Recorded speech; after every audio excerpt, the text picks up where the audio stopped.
مساء الخير يا حبايبي، عاملين ايه؟ يا رب تكونوا بخير. النهارده انتوا شايفين معانا الطماطم اهو. انا جبت 6 كيلو طماطم من السوق. عايزه اخزنهم احطهم في الفريزر عندي.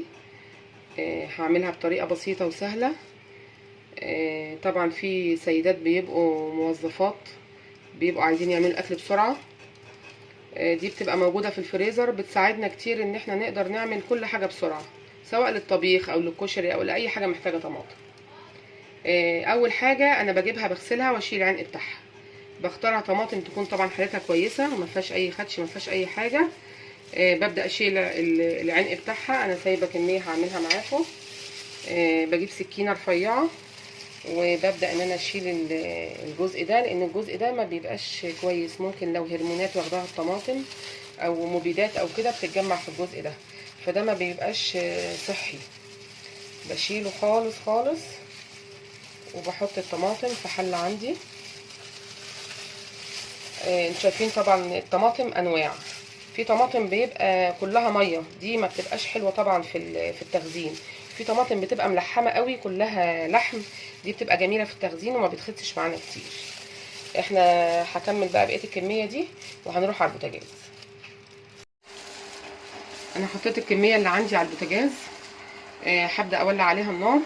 هحط لها بس لكل حله ربع كوبايه ميه، مش اكتر من كده. هوطي عليها النار شويه، بس اغطيهم الاول.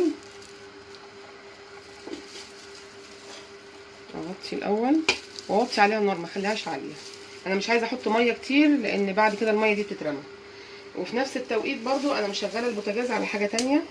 جبت بنجرايه كبيره، كانت عندي مخزناها في الفريزر. بدات قطعتها وحطيت عليها برضو مفيش يعني ربع كوبايه او تلت كوبايه ميه، وسلقتها. انا بسلقها دلوقتي على النار.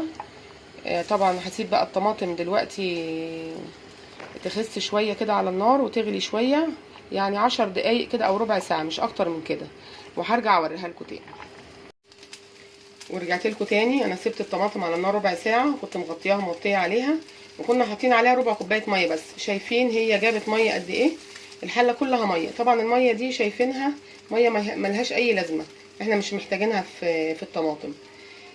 هناخد الميه دي هنرميها، والطماطم دي هنضربها في الخلاط وهنصفيها، وبعد كده هرجع لكم. بعد ما ضربنا الطماطم في الخلاط وصفيناها كويس، وضربنا البنجرايه في الخلاط برضو اهي. شايفين الطماطم دي تقيله جدا، مش محتاجه انها تتحط على النار تاني. دي الكميه اللي كانت معانا. هنمسك بقى البنجر ونضيفها على كميه الطماطم ونقلب كده ونشوف اللون هيطلع ايه. البنجر ده طبعا ليه فوائد جامده جدا، احنا كلنا عارفينها ان ده حديد ومفيد للاطفال. هو ما بيرضوش ساعات يشربوه، في اطفال كتير ما بتحبوهوش. ممكن نضيفه للطماطم، هما مش هيحسوا بيه وهيبقى مفيد ليهم جدا. شايفين بقى اللون بقى عامل ازاي؟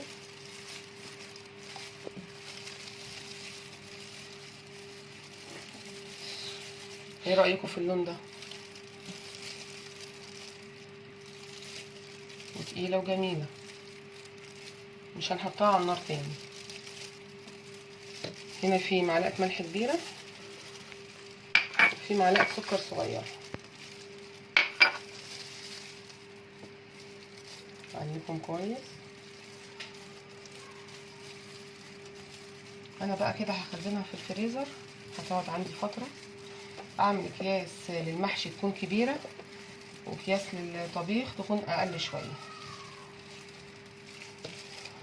بجيب كوباية زي كده وبغلف فيها كيس وببدأ اعبي.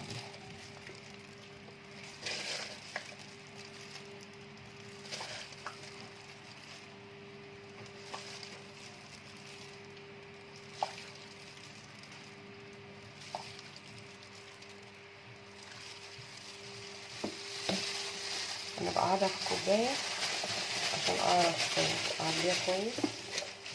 اهو ده الكيس،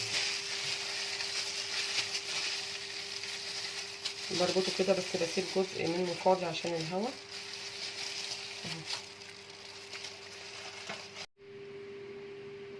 انا عبيت الصلصه دلوقتي في اكياس، طلعوا 6 اكياس وبرطمان. طبعا دي كميه كويسه جدا، شايفين لونها جميل ازاي. اللي يحب يعبي في اكياس يعبي، اللي يحب يعبي في برطمانات براحته، دي على حسب المكان اللي عندكم. انا دي هشيلها في الفريزر، لكن اللي عايز يشيلها في التلاجة يتقل عليها الملح شويه ويديها غلو على البوتاجاز، ويحط على وش البرطمان شويه زيت. دي بتطلعوها من الفريزر يا جماعه بتحسوا ان هي فريش، كانها لسه جايه ومضروبه في الخلاط. دي ميزه الطريقه دي يعني. واللي عجبه الصلصه النهارده يعمل لايك وسبسكرايب للقناه ويفعل زر الجرس. يلا سلام، باي باي.